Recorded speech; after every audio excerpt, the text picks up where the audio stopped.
Behind closed doors, the Freemasons were free to indulge in the secret rites and rituals handed down to them by their ancestors, and these became the basis of their levels of membership, called degrees.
Politicians funded by the Masons promoted the Masonic ideology.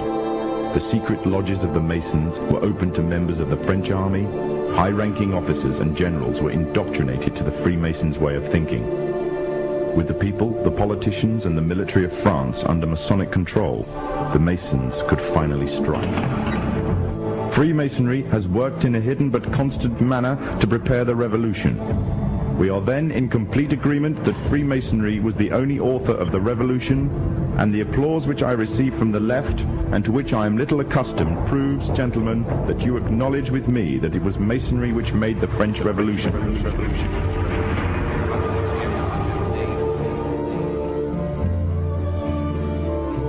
When the so-called founding fathers of America landed on Plymouth Rock, not only did they bring with them disfranchised people, they also brought the Freemasonic elements of Europe.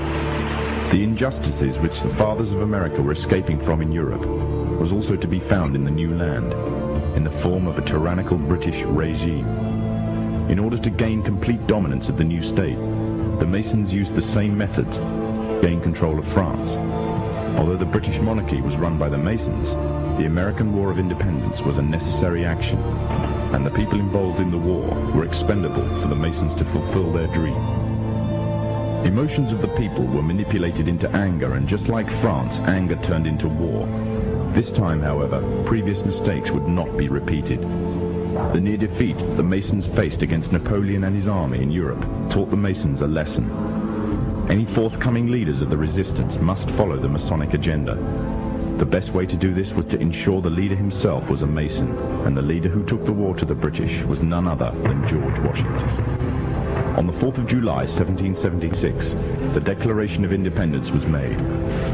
On the 17th of October, 1781, the British were finally defeated and surrendered the colonies to the Americans, and the world's first Masonic state was born, a nation that would represent Masonry in every way.